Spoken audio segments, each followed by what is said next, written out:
여러분 안녕하십니까? 대통령 선거를 2달 남겨놓고 대선 후보들의 지지율에 많은 변화가 생기며 대선판에 지각 변동이 일고 있습니다. 그래서 오늘은 골든 크로스를 이룬 여야 후보의 지지율 변동 이유와 최근 여러 가지 다양한 변수에 대해서 복귀한 더불어민주당 선대위 대변인 이장우 전 국회의원과 함께 토론해 보겠습니다. 뉴스보다 맛집에서는 국가 숲길로 지정된 내포 문화 숲길을 거닐어 보고 백월산 자락 아래 특별한 맛을 소개해 드리고요. 한 주간의 뉴스도 정리해 드리겠습니다. 잠시 후에 뵙겠습니다.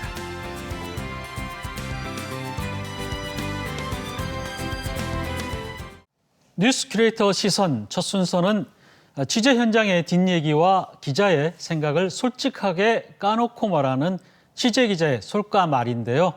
보도국 이수복 기자가 나와 있습니다. 이수복 기자 어서 오세요. 네, 안녕하세요. 네, 오늘이 두 번째 출연이죠? 네, 맞습니다. 두 번째입니다. 오늘은 어떤 뉴스 준비하셨습니까? 네, 일반 가격보다 훨씬 비싼 가격에 의약품을 판매하고 또 환불도 해주지 않는 대전의 한 약국이 논란이 됐습니다. 한 주 내내 주요 뉴스를 장식했는데요. 이 약국 현재 상황은 어떤지 그리고 앞으로 어떻게 될 건지 살펴보겠습니다. 우선 관련 뉴스부터 먼저 보시겠습니다. 대전 유성구 복명동의 한 약국에서 마스크 한 장에 5만 원에 판매하면서도 소비자의 환불 요구를 들어주지 않아 논란이 일고 있습니다. 지난달 24일 문을 연 이 약국은 영업 열흘 만에 두통약과 숙취 해소제 등을 개당 5만 원에 판다는 관련 구청 민원이 8건 접수됐고 경찰에 고소장도 접수됐습니다. 마스크 한 장에 5만 원, 두통약 피로회복제도 5만 원입니다. 대전의 한 약국에서 판매하는 의약품입니다. 이 약국에서 의약품을 샀다가 낭패를 보는 소비자가 속출했습니다. 환불도 거부당했습니다. 처방전이 필요 없는 일반 의약품은 약사가 가격을 정하는 판매자 가격 표시제가 적용돼 비싼 가격을 받는다는 이유로 처벌할 수 없습니다. 법령을 봐도 일반 의약품은 최초 도입가보다 싸게 파는 행위를 금지하고 있지만 가격 상한은 없어 얼마를 받아도 문제되지 않습니다. 이 때문에 약국마다 가격이 천차만별입니다. 약국 간 자율 경쟁을 유도해 소비자가 혜택을 받는 게 판매자 가격 표시제의 목적이지만 이번처럼 악용될 경우 취지가 무색해질 수밖에 없습니다. 보통 약국에서 마스크 한 장에 한 1,000원 가량 하죠. 그런데 5만 원을 받는다면은 이거 50배의 폭리를 취하는 건가요, 이게? 네, 그렇습니다. 지금 가격이 조금씩 다르긴 하지만 마스크 한 장에 1,000원 정도 안팎에서 거래가 되고 있는데요. 이거를 이 약국에서는 5만 원에 판매하고 있습니다. 또 마스크뿐만 아니라 두통약이나 피로 회복제, 피로 해소제 같은 것도 간단한 의약품이 모두 다 5만 원으로 찍혀 있습니다. 네, 이 소비자 입장에서는 도저히 납득이 가지 않는 가격으로 이득을 취하고 있는 거죠. 이게 누가 봐도 이거 비상식적인 판매라고 볼 수 있는데 그런데 도대체 이 약사가 왜 이렇게 파는 건지 이해가 좀 되지 않네요.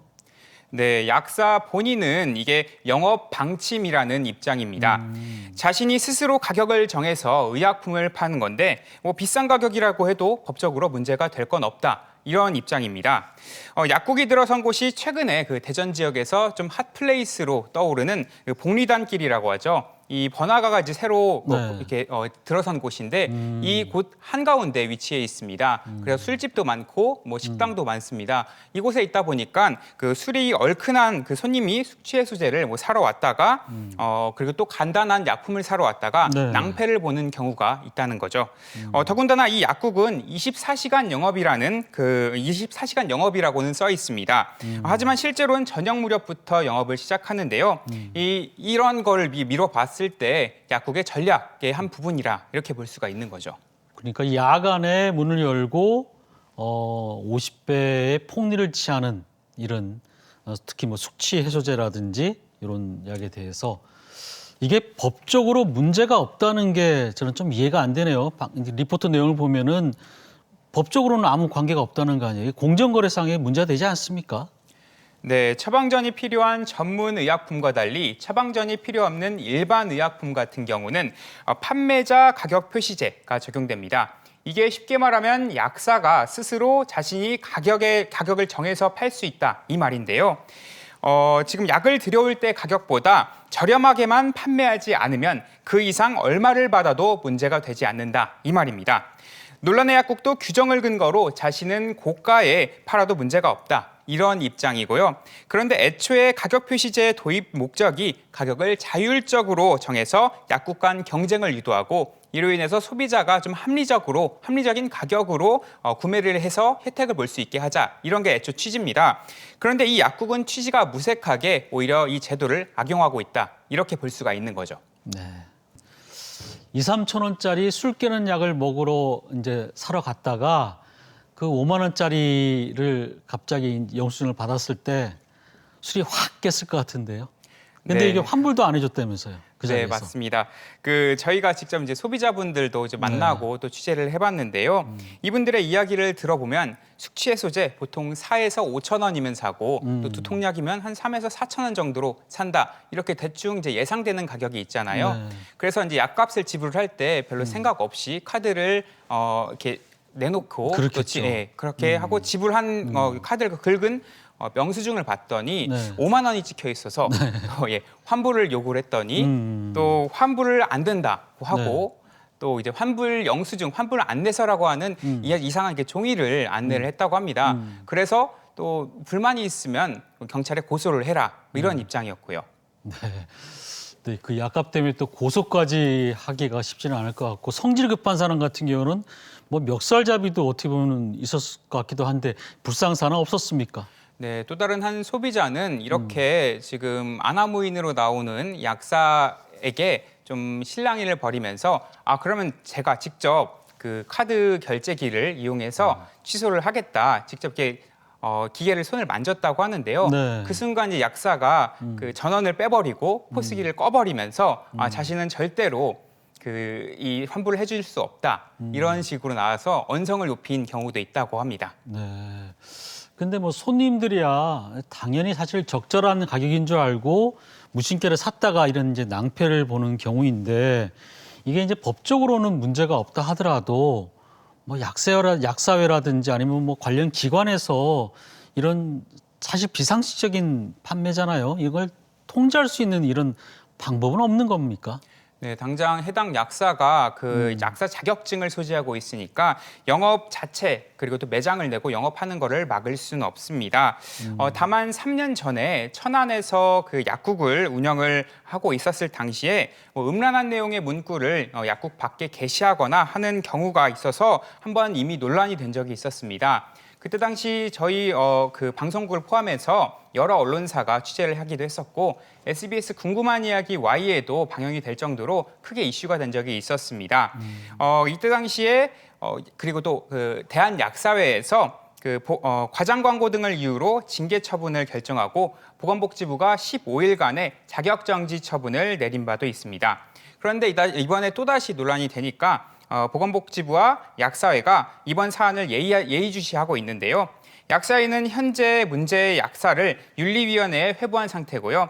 그 반복되는 논란에 대해 심의를 거쳐서 다음 주쯤 징계 여부를 결정해 보건복지부에 넘길 예정입니다.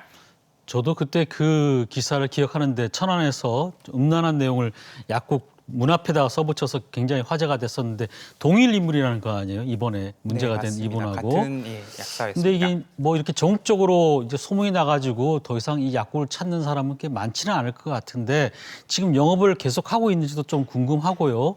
또 한 가지는 이분이 또 이제 여기서 안 한다 하더라도 다른 지역에 가서 또 약국 열고 또 이 같은 또 폭리를 취할 소지도 있고 보통 사람 같으면은 사실 이 정도 이렇게 전국적으로 사실 화제가 됐잖아요. 모든 신문과 방송에서 나왔는데 그쯤 되면은 좀 피할 것 같기도 하고 그러는데 이분도 좀 보통 분은 아닌 것 같아요. 네, 지금 먼저 이 약국의 그 근황부터 말씀을 드리고자 하면은 지금 최근에 여러 루트로 취재해 본 결과 폐업 신고서를 관할 보건소에 제출했다고 합니다.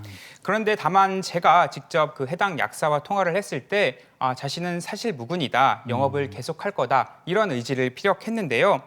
그래서 현재도 영업을 하고 있습니다. 다만 여러 언론사에게 이곳에서 폐업을 해도 다른 지역에서 계속 영업을 하겠다, 이전을 해서 영업을 하겠다 이렇게 나오는 입장이어서요. 네. 이 같은 배짱 영업은 앞으로 계속될 가능성이 있습니다. 또 여담으로 이분이 최근까지 일베라고 하죠. 그 일간베스트 누리집에 현재 자신의 상황을 전하는 그 게시글을 반복해서 올리고 관련해서 취재가 들어온 취재 기자들의 그런 명함을 올린다든지 하는 글을 계속해서 올리고 있습니다. 그래서 이런 사실로 미뤄봤을 때 좀 상당히 관심이 필요해 보이는 분 같다. 이렇게 생각이 들어지기도 합니다. 이 같은 상황을 오히려 즐길 수도 있다라는 뭐 그런 생각도 얼핏 들긴 하는데 물론 나름대로 본인은 또 본인의 뭐 주장이 있는 거니까 그걸 저희가 뭐 함부로 폄하할 생각은 없습니다. 그런데 분명히 이렇게 뭐 50배 넘게 폭리를 취하는 거는 사회적으로는 문제가 있다. 그 부분을 짚어드리는 거고요. 취재 기자 솔감을 한번 들어볼까요? 네. 다른 약사분들과도 좀 이야기를 해봤을 때 대부분 약간 부끄럽다, 또 약사의 명예를 실추시키는 것 같아서 굉장히 좀 실망스럽다 이런 목소리가 많았습니다.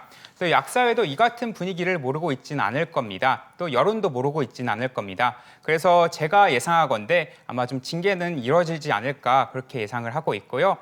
무엇보다 이 같은 행위는 이 소비자를 속이는 기망 행위라고 생각을 합니다. 또 제도를 악용하는 일을 막기 위한 방지책이 필요할 것 같습니다. 네, 저는 차제에 제각각인 약국의 그 약품 가격도 조금 정비가 됐으면 좋겠다 이런 생각 좀 들고요. 네, 이수복 기자 수고 많았습니다. 감사합니다.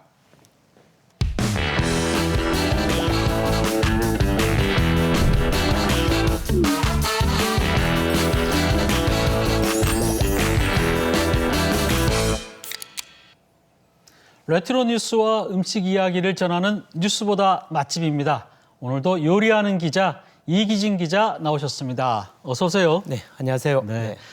지난주에는 장엄한 일출을 보면서 새해를 열었는데요. 오늘은 어디로 떠나볼까요?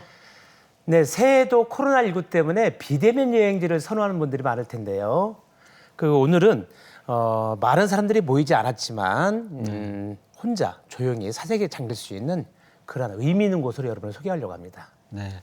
뒤에 화면을 보니까 내포라는 두 글자가 아주 크게 나와 있는데 오늘 여행지와 관련이 있나요? 네, 맞습니다. 네. 내포라 하면 이제 바닷물이 아니면 호수가 내륙 깊숙이 들어와 있는 지역을 내포라고 표현을 하죠. 네.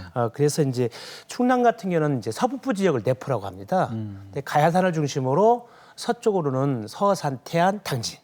네. 그리고 동쪽으로는 예산, 홍성, 남쪽으로는 보령, 서천 지역을 이제 내포라고 합니다. 이들 지역은 이제 바닷물, 그러니까 해상 유통이 이제 발달하다 보니까 예. 일찍이 뭐 불교라든가 또 실학, 천주교 등이 이제 꽃을 피웠고요. 그래서 독특한 내포만의 이제 문화권이 형성되고 있습니다. 네.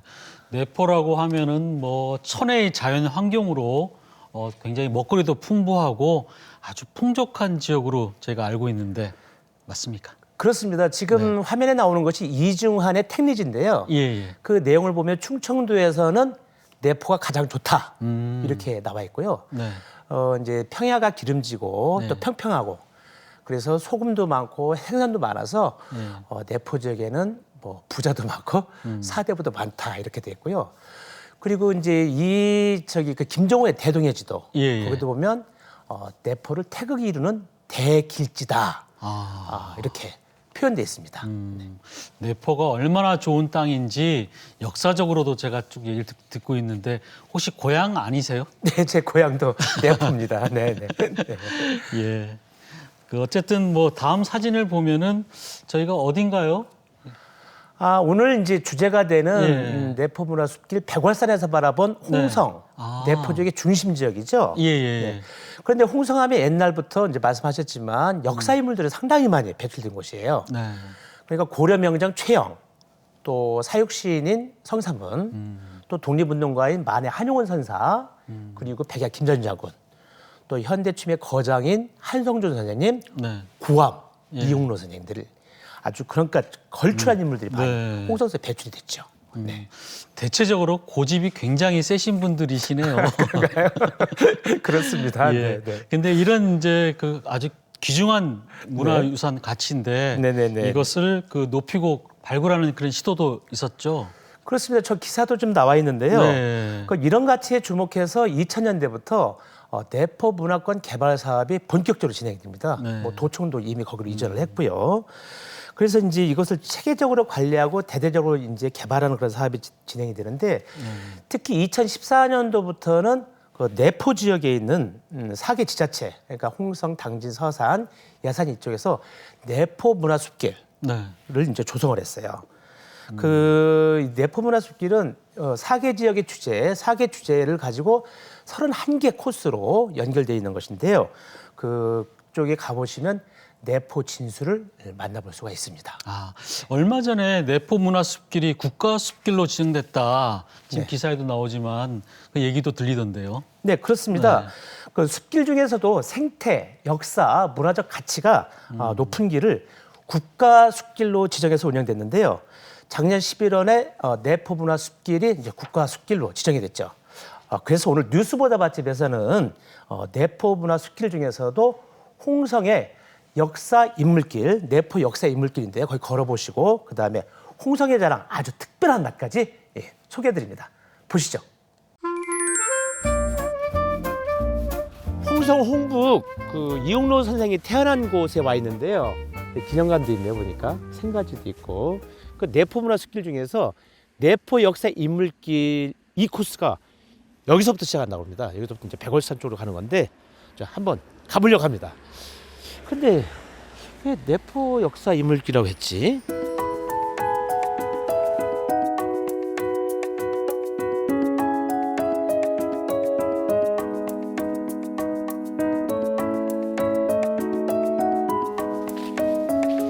야, 낙엽다. 참 오랜만에 밟아보네. 소리 좋은데. 예전에 용봉산 내가 다람쥐였는데 뭐 이거 백월산 집이야. 그냥 막 가뿐하게 건널 수 있지.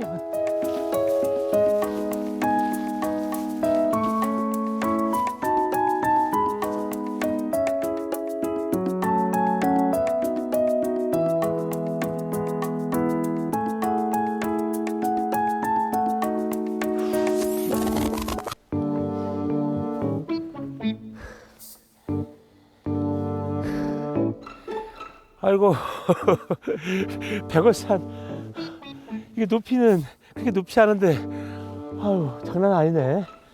아이고 또 계단 또 있어. 아이고 우습게 봐서는 안 되겠는데.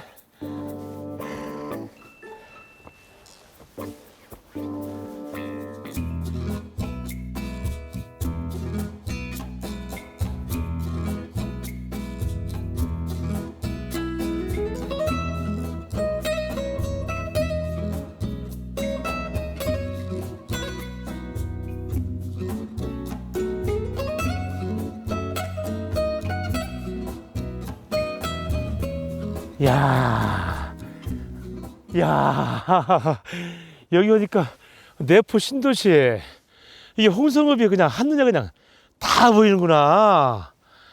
야, 인물과 종교, 역사, 문화 등을 테마로 한 내포 문화숲길.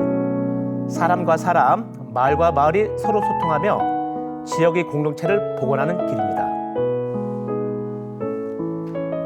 문화숲길은 다른 전통적인 길들과 다르게 그 시작부터 지역의 역사문화 자원들을 중심으로 조성한 길입니다. 그리고 자연스럽게 그런 역사문화의 인물들이라든가 그런 자원들을 찾아가는 길들을 연결해서 만들어진 길이기 때문에 어떻게 보면 경관적 가치뿐만이 아니고 역사문화적 가치가 높아서 아마 국가숲길로 지정되지 않았나 싶습니다.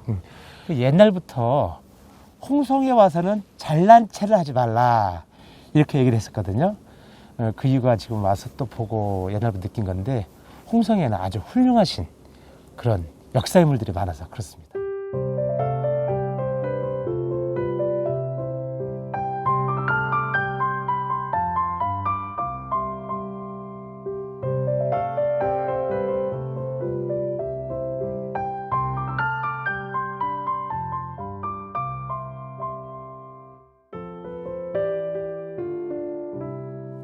걷기 좋은데.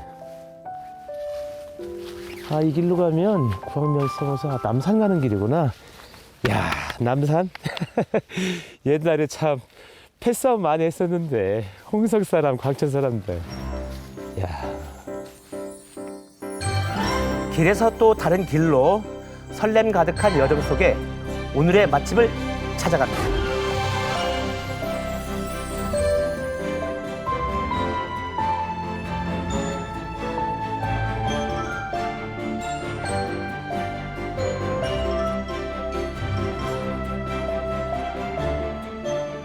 야, 진짜 제가 뉴스보다 맛집 2년을 했어요, 2년. 그런데 한우는 처음이에요. 야, 지금 제가 온 곳은 그 백월산 근처에 있는 뭐 그 이름이 들어간 반갑습니다. 그 한우요. 네, 이게 그 말로만 듣던 미경산 한우입니다. 야, 아, 제가 말이에요, 요리 전문 기자인데 이 육안으로 딱 보더라도 맛있는 한우는 제가 알 수 있거든요. 이거는 실패가 없네. 100%네, 100%. 그런데 미경산 하던데 미경산이 뭐예요? 뭐 중국산도 아니고 미국산도 아니고 네, 뭐예요? 미경산은 새끼를 낳지 않은 암소를 말합니다. 아무래도 다른 한우들은 네. 새끼를 낳고 조금 좀 나이가 많은 소들을 도축하다 보면 약간 누린내도 조금 나고 약간 질긴 면도 있는데 네. 저희는 2년생 네. 미경산만 취급을 하다 보니까 아, 네, 고기도 부드럽고 육즙도 풍부하고요. 알겠습니다. 네. 잘 먹겠습니다. 지금 네. 뭐 사진을 얘기할 시간이 없어요. 이거 지금 네. 궁금해가지고. 네, 맛있게 와, 드세요. 예, 알겠습니다. 네. 자. 먼저 등심부터. 등심. 야, 생긴 것 좀 봐. 이거 진짜 끝내주게 생겼네. 짧은 시간에, 물론 취향에 따라 다르지만 저는 짧은 시간에 육즙을 확 잡아서 육즙이 그대로 있는 상태로 먹는 거거든요.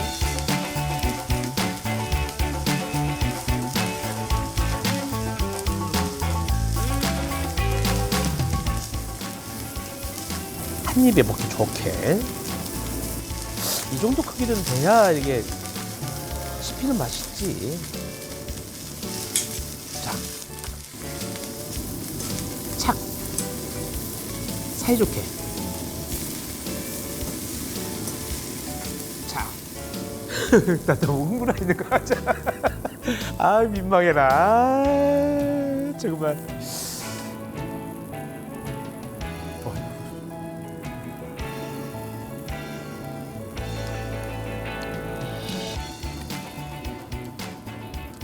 이거야, 이거.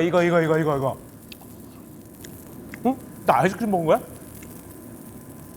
야, 그러니까 이거 잘 구워야 돼, 진짜. 잘 구워가지고 사각 안에 육즙을 꽉 잡았잖아요. 그리고 두 번째, 부드러움. 세 번째, 뒷맛. 씹으면 입안에 확 육즙이 확 퍼져야 돼. 남김이 없네.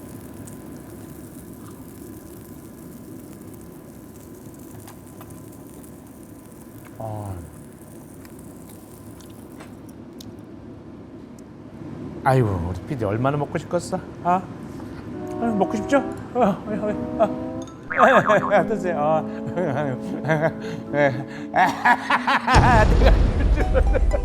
이 맛있는 걸.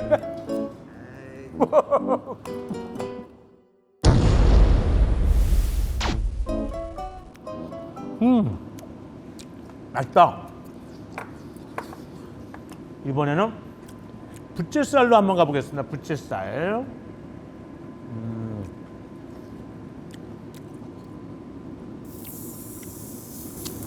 이 소고기는 부위별로 이렇게 먹는 재미예요. 그 미묘한 맛을 느끼면서 채끝, 살치살, 안창, 또 등심, 또 부채살, 뭐 설도, 뭐 이런 거 막 그 먹어보면 막 그 맛의 차이.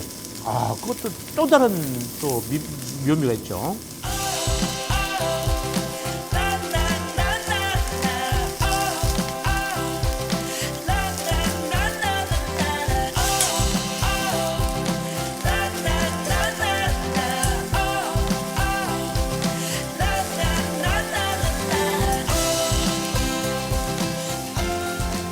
불 조절도 하면서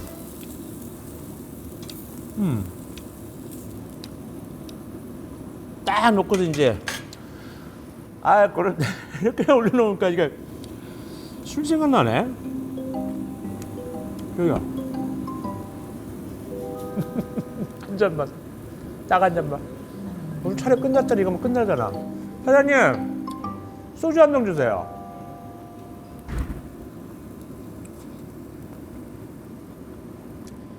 저 뭐라고 해야 되나? 아유, 맛있어. 맛있으면 됐지 뭐 이거 뭐 다 표현해야 돼 내가? 반주.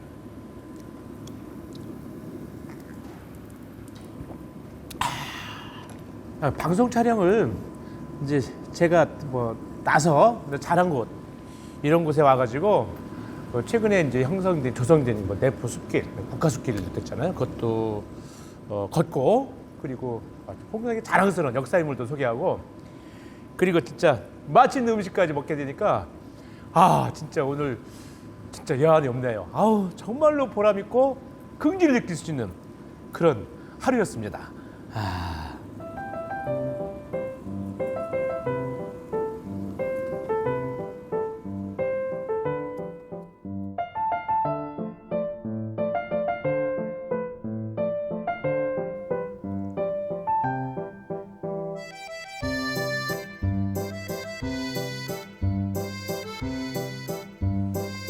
융성했던 내포의 역사와 문화가 길 위에 녹아있고 천혜의 자연이 키워낸 진한 육즙의 하루까지 오늘 또 내일 또 마냥 걷고 싶은 그 길은 내포문화 숲길입니다.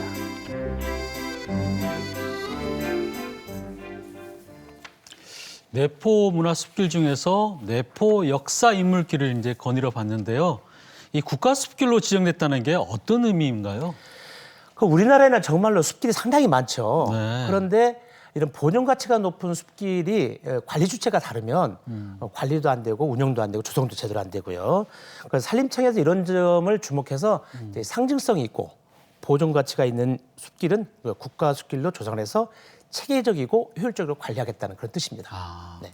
지역 주민들 입장에서도 국가 숲길로 지정이 되면 굉장히 반길 것 같아요. 관광 자원으로서 개발도 기대가 좀 되고요.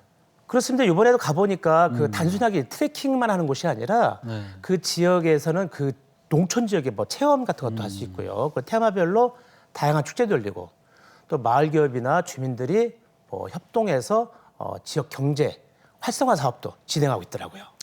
네. 오늘도 수고 많으셨습니다. 네. 이기진 기자와 함께하는 내포 문화 숲길 여행 잘 다녀왔습니다. 네. 고맙습니다. 네, 감사합니다. 예.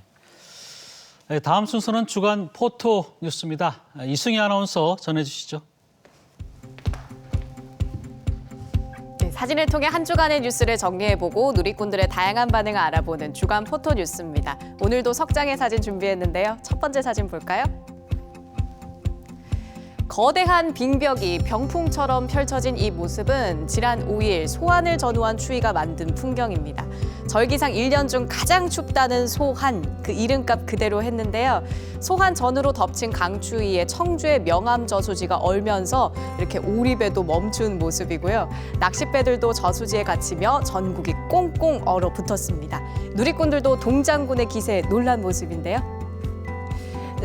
대한이가 소한인에 놀러 왔다가 얼어 죽었다는 말이 농담이 아니었어요.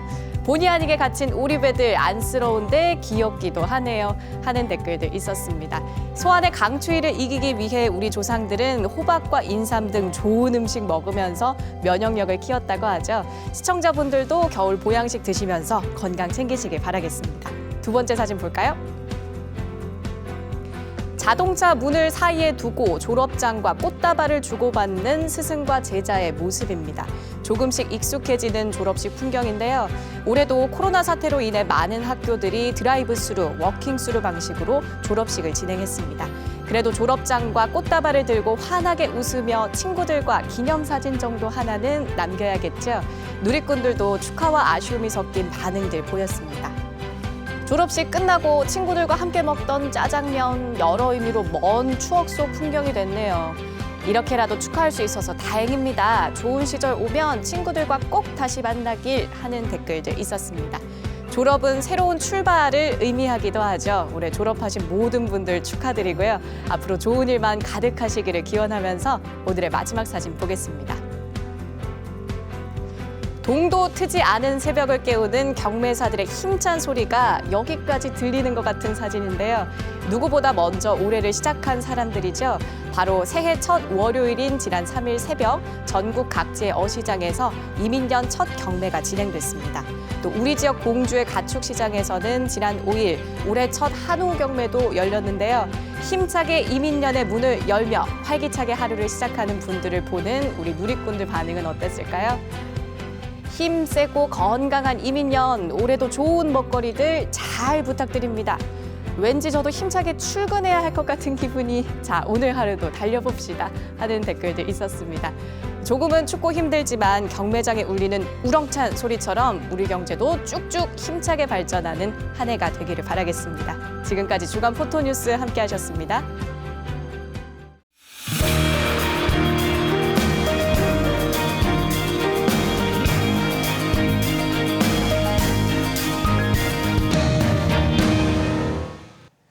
선거를 딱 2달 남겨놓고 많은 여론조사 결과가 나오면서 대선판에 지각 변동이 일고 있습니다. 그래서 오늘 이 시간에는 대선판을 흔들 최대 변수에 대해서 토론하는 시간 마련했습니다. 먼저 오늘 토론 함께 해주실 두 분 소개해드리겠습니다. 복귀왕 더불어민주당 선대위 대변인 나오셨습니다. 안녕하세요. 네. 그리고 이장우 국민의힘 전 국회의원 나오셨습니다. 어서 오세요. 안녕하십니까. 네. 자, 우선 많은 여론조사 결과가 쏟아지면서 대체적인 결과가 이재명 후보의 지지도가 윤석열 후보를 앞선 것으로 나타났는데요. 이른바 골든 크로스가 일어난 거죠. 그런데 지금 어쨌든 윤석열 후보의 지지율이 꽤 많이 떨어진 건 맞는 것 같고요. 이런 상황에서 현재의 지지율 상황을 양당에서는 어떻게 분석하고 있는지 그 얘기부터 좀 들어보겠습니다. 대변인님 어떻게 보세요? 지금의 상황. 저희 입장에서 볼 때는 골든크로스가 맞지만 그리고 이 골든크로스의 내용이 그저 한 방의 어떤 이벤트가 아니라 이재명 후보의 차근차근 걸음으로 해서 조금씩 그 성장해온 이런 부분에 있어서 의미가 굉장히 크다라고 평가를 하지만 이것이 만약에 윤석열 후보 측의 선대위 내용이나 다른 좀 불리한 부분들이 없었다면 지금 현재 골든크로스를 달성할 수 있었을까라는 그런 생각을 해봅니다. 그래서 지금이 아마 접점을 형성할 수 있는 시간쯤인데 상대당의 그런 부족함으로 인해서 상대당 입장에서는 데드크로스가 된 거죠. 그래서 네. 우리 쪽의 골든크로스라기보단 상대방의 데드크로스라는 점에 대해서 저희는 인식을 같이 하고 좀 더 겸손하게 그리고 조심스럽게 선거운동을 이어나갈 생각입니다. 네. 이 의원님은 어떻게 보십니까? 지금 상황. 우선 민주당보다 저희가 대통령 후보 결정이 좀 늦어졌고요. 그런 과정에서 민주당 초기에 겪었던 약간의 혼란, 저희도 겪는 것 같습니다. 당의 지금 선대위를 비대화하면서 정책 결정의 문제, 또 대통령 후보 중심의 선대위가 아니라 일부 참모들 중심으로 비춰지면서 약간의 좀 문제가 노출되면서 국민들께서 지금 60% 가까이 정권 교체를 해달라는 이 열망에 약간의 실망감을 드리면서 약간의 지지율이 빠졌다고 합니다. 그렇다고 해서 그러면 이재명 후보가 획기적으로 지지율이 오른 게 아니고 이재명 후보도 지금 30% 막스권에서 갇혀 있거든요.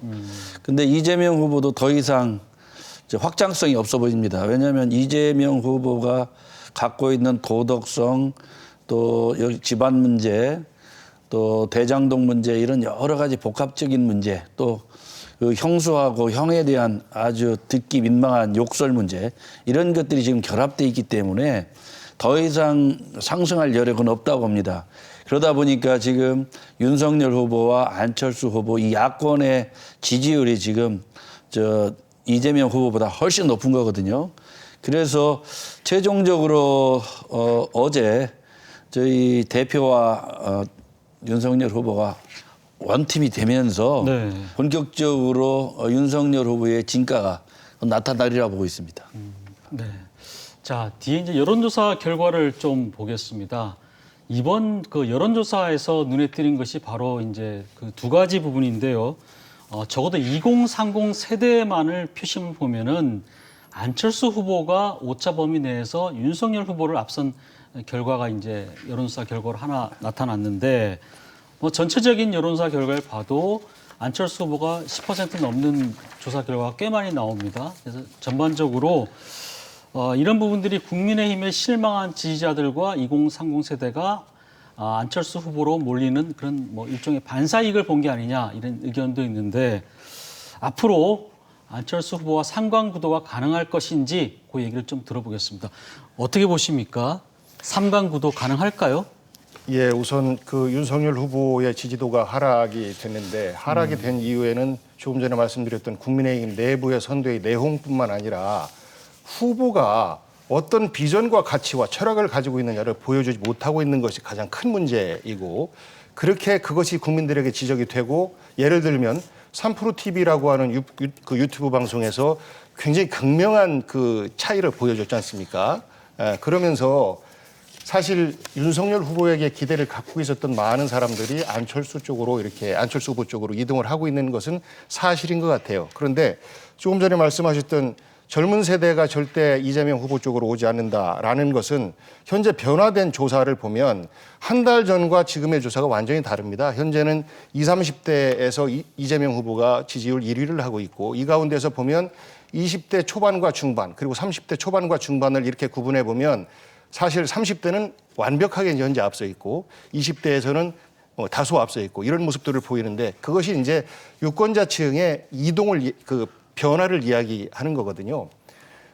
현재 안철수 후보가 그 반사이익을 보고는 있습니다만 일반 국민 대상으로 해서 그 안철수 후보와 윤석열 후보가 단일화 한다면 누구를 지지하느냐라고 할 때 민주당 지지자 입장에서는 그래도 윤석열 후보보다는 안철수 후보가 조금 더 나아 보이기 때문에 안철수 후보를 지지하는 것이고 근데 이것을 예를 들어서 야권을 지지하고 있는 분들 중심으로 조사를 해보면 윤석열 후보가 정당의 대표로서 뽑혔기 때문에 정통성을 갖고 있기 때문에 윤석열 후보를 지지하는 폭이 굉장히 큽니다. 네. 그래서 이번에 그 내용도 좀 이렇게 봉합이 됐고 했기 때문에 윤석열 후보의 지지가 더 빠지지 않는다면 지금 안철수 후보에게 가는 지지는 사실 일시적 현상일 수도 있다. 그래서 뭐 현재 3강까지는 아니고 사실 안철수 후보 쪽에서 바라는 바는 1강 2중 구도가 되어서 이재명 후보는 지지율을 그대로 유지하게 될 것이고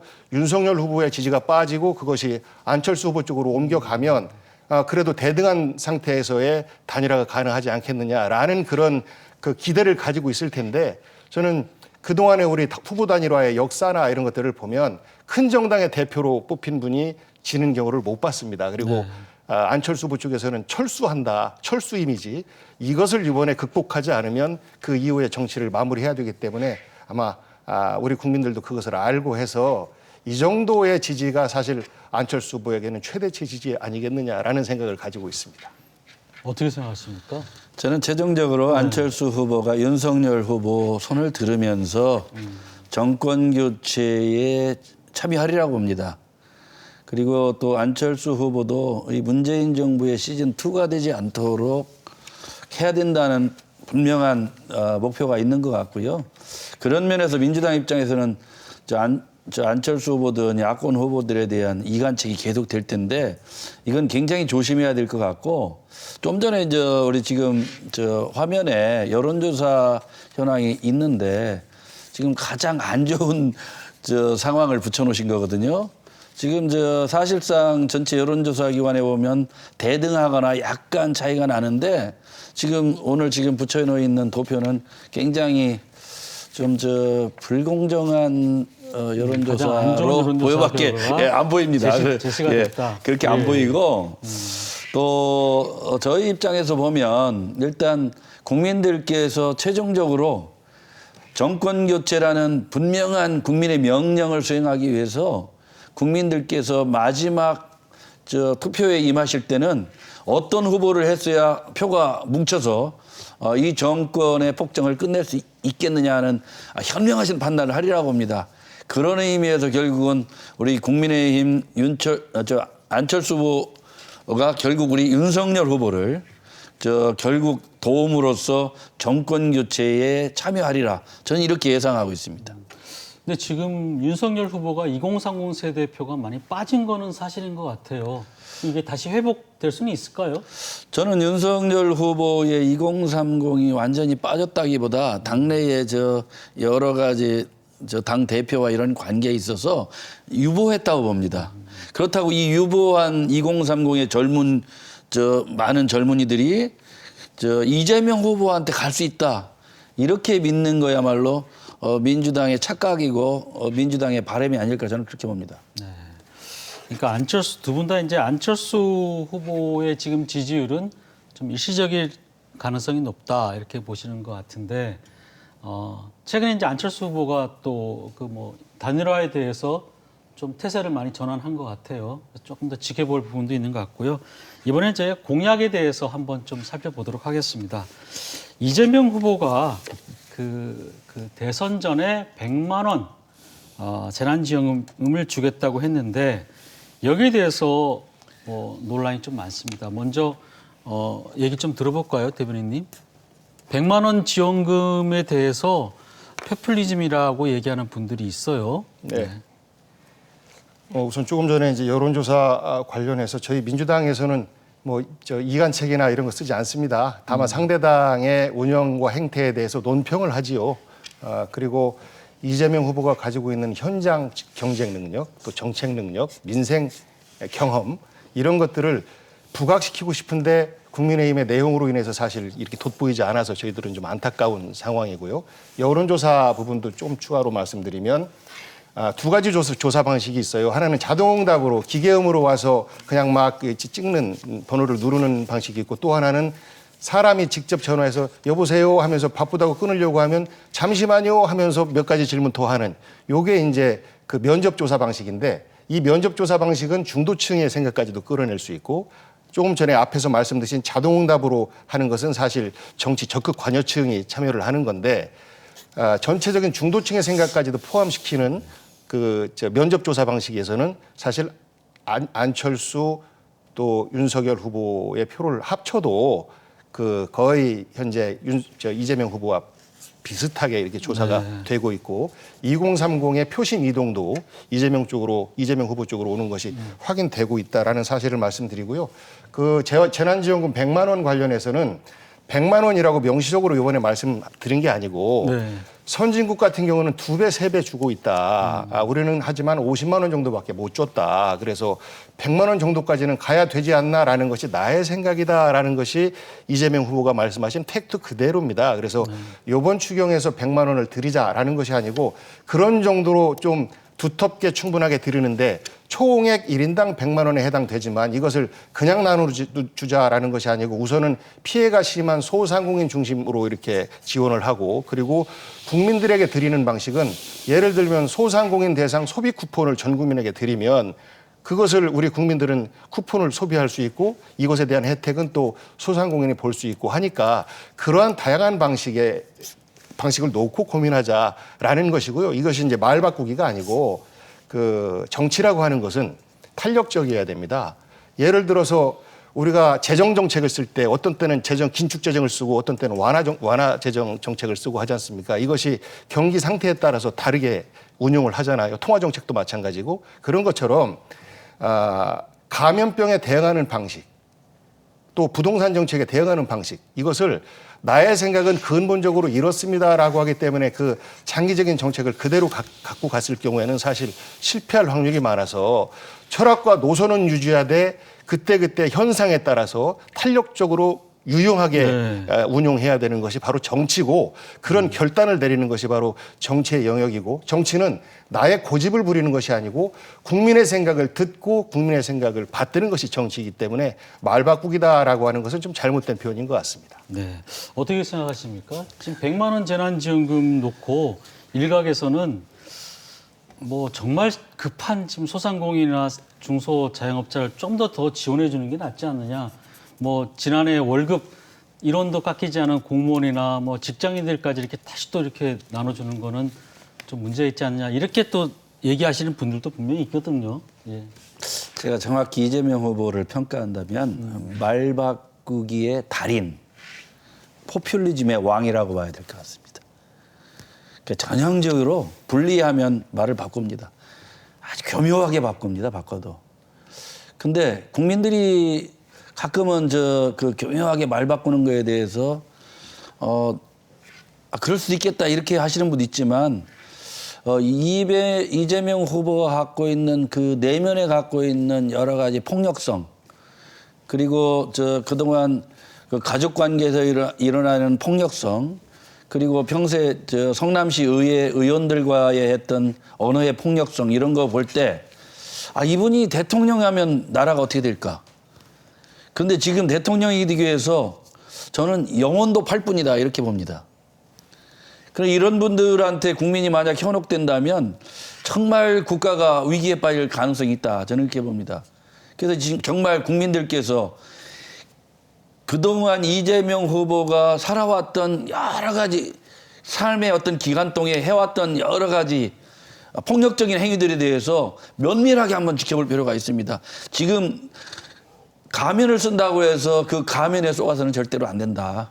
저는 이렇게 보고 있고 지금 여러 가지 뭐 부동산 문제든 문재인 정권의 어떤 실정 문제든 교묘하게 피해가면서 때로는 지지하는 듯 때로는 반대하는 듯 말을 수시로 바꿉니다. 분리하면 또 바꾸는 겁니다. 그런 후보에게 어떻게 대통령이 돼서 정직하지 못하게 아닌 건 아니라고 하고 정말 옳지 못한 건 옳지 못하다고 해야지 상황에 따라서 말을 바꿔가는 그런 후보가 대한민국 대통령이 된다면 저는 참으로 불행한 나라가 될 수 있고 저는 이재명 후보를 단적으로 표현한다면 역대 대한민국 헌정사의 가장 최악의 대통령 후보라 이렇게 말하고 싶습니다. 네, 알겠습니다. 이대목에서는 민주당 후보에 대해서 조금 험한 말을 하셔서 저는 윤석열 후보에 대해서 비전과 철학과 가치가 보이지 않는다, 준비가 돼 있지 않다라는 것은 객관적이고 점잖은 표현입니다. 그런데 이제 그리 말씀하시니까 제가 좀 연초인데 듣고 계시는 우리 유권자 또 우리 국민 여러분들께서 불편하지 않으실까 이런 우려가 되고요. 저와 이재명 후보는 저는 아산시장으로 2010년부터 8년 동안 근무를 했고 또 이재명 후보는 성남시장으로 8년 동안 근무를 했습니다. 저는 아산시가 전국에서 제일 일을 잘한다라는 자부심 속에서 열심히 일을 했는데 사실 칭찬은 이재명 후보가 더 많이 받더라고요. 그리고 공약 이행률 저도 최우수 받았고 이재명 후보도 최우수 받았습니다. 그리고 경기도지사로서도 공약 이행률 최고 등급을 받았어요. 약속을 지키는 겁니다. 그리고 민생이라고 하는 것은 사실 현장에서 다 검증되기 때문에 거짓말하지 못합니다. 말을 바꿨다 정책에 대해서 예를 들어서 양도세에 대해서 주택을 우리가 부동산 투기를 없애려면 보유세, 양도세 그리고 금융지원정책 이런 부분을 강하게 옥죄해야 된다라는 것이 기본 정책이라면 이것을 끝까지 갈 수는 없죠. 예를 들어서 거래가 잠겨 있어서 주택 거래가 완전히 불가능하다라고 했을 때는 한시적으로 거래세를 완화하는 것이 그것이 바로 정치의 역할인 겁니다. 이런 것들을 말바꾸기다라고 이해를 하시면 저는 누가 어떻게 정치를 하겠습니까? 그래서 이 부분은 우리 그렇게 설명을 드리고 이재명 후보는 그동안 정치를 하면서 다 검증받았습니다. 가족에 대해서도 저는 국민들이 판단하실 거라고 봐요. 그래서 서로 당이 다르다고 해서 단정 짓지 말고 서로의 약점에 대해서는 뭐 말씀하실 수 있죠. 하지만 조금 우리 국민들께서 들으실 때 좀 불편하지 않게 해주셨으면 좋겠어요. 저는 뭐 나쁜 말씀 안 드리지 않습니까? 저도 있는 대로 말씀드리는 거예요. 사실을 사실대로 말씀드리는 게 가족 관계에서 이재명 후보의 형과 형수한테 한 정말 국민들이 들어서 의심할 정도로의 그런 욕설 그리고 아들 문제도 지금 심각한 거 아닙니까? 네. 그리고 대장동 문제는 대한민국 유사일에 가장 부패한 사건인데 이런 것들이 성남시장 재직 시절에 이루어졌고 또 한편으로는 공약이 요거는 조금 공약이 말을 바꾼다는 건 무슨 뜻이냐? 애당초에 정책이 준비가 안 됐다는 뜻이에요. 일단 던져놓고서 국민들께서 이건 아니다 싶으면 뒤돌리는 거에 말 바꿉니다. 그렇지 않습니다. 그러니까 준비가 안 돼 있는 거죠. 이재명 후보의 그 공약과 정책에 대해서 조금 더 들여다보시면 아마 구청장 경험이 있으시니까 아마 이번에 탈모 공약 충분히 그 이해를 부분에 대해서 이제 하실 조금 것이라고 얘기하시는 보고요. 것 같은데요. 저는 그 윤석열 후보의 본인의 어떤 의혹, 그리고 장모 의혹, 그리고 그 부인의 의혹에 대해서 이렇게 말씀 안 드립니다. 국민들께서 이해를 해 주실 거라고 보고요. 탈모 그렇습니다. 탈모를 우리가 건강보험에 포함시킬 것이냐, 이게 포퓰리즘이냐라는 말씀하시는데 대통령 후보의 공약과 사회 변화라고 하는 것은 이렇게 진행되는 겁니다. 청년들은 탈모 걱정 안 할 줄 알았는데 실제 보니까 20, 30대에서도 탈모를 걱정하는 사람들이 너무 많더라. 근데 이것이 매달 약을 먹으면서 탈모를 방지를 해야 되는데 이 너무 부담스럽다라는 이야기가 자연스럽게 나아가면서 그러면 이것을 국가정책으로 우리가 소화시킬 수 있는 방법은 없을까라는 유권자와의 쌍방향 소통을 통해서 만들어진 정책 제안인 것이고 이것을 어디까지 할 거냐라는 것은 면밀하게 우리가 그 건강보험의 재정 상태까지 살펴가면서 결정을 해야 되는 것이라 이것을 포퓰리즘이다라고 얘기하면 그동안 건강보험 혜택을 보는 여러 가지 그 질병들이 확대되고 있었지 않습니까? 이런 것들도 모두 포퓰리즘으로 우리가 치부해 버릴 수가 있어서 저는 차근차근 우리 국가 수준이 높아지는 만큼 저는 건강보험 혜택의 범위도 넓혀지는 것이고 그 가운데서 사실 우는 아이 전 먼저 준다라고 하는 것처럼 이 부분을 정책 제안을 하게 되는 것이다라는 말씀드립니다. 네.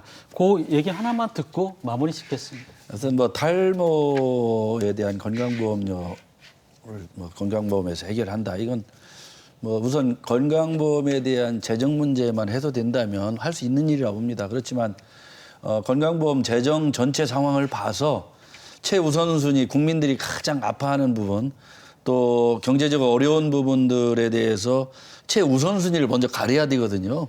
근데 그런 것들이 대비가 안 돼 있고 그냥 표심에 집어 던지듯이 던지기 때문에 포퓰리즘이라고 하는 것이고 그런 것들을 해결하기 위해서는 건강보험 재정과 최우선순위를 정해서 정책을 내놓아야 되는데 이게 맞다고 봅니다. 그런 의미에서 표현하는 것 같고 저도 국가 건보 재정만 튼튼하다면 많다면 아주 전체를 무상으로 해야죠. 네, 알겠습니다. 그러니까 그 우선순위를 정하는 정책을 단계적으로 내놓는 것이 대통령 후보로서 맞다 저는 이렇게 봅니다. 네, 오늘 두 분 말씀은 여기까지 듣겠습니다. 네, 잘 들었습니다. 예. 네, 정치는 생물이라 언제 어떻게 변할지 모른다고 하니까 여론의 추이를 좀 더 지켜봐야겠습니다. 오늘 뉴스 크리에이터 시선은 여기서 마치겠습니다. 네, 함께해 주신 여러분 고맙습니다.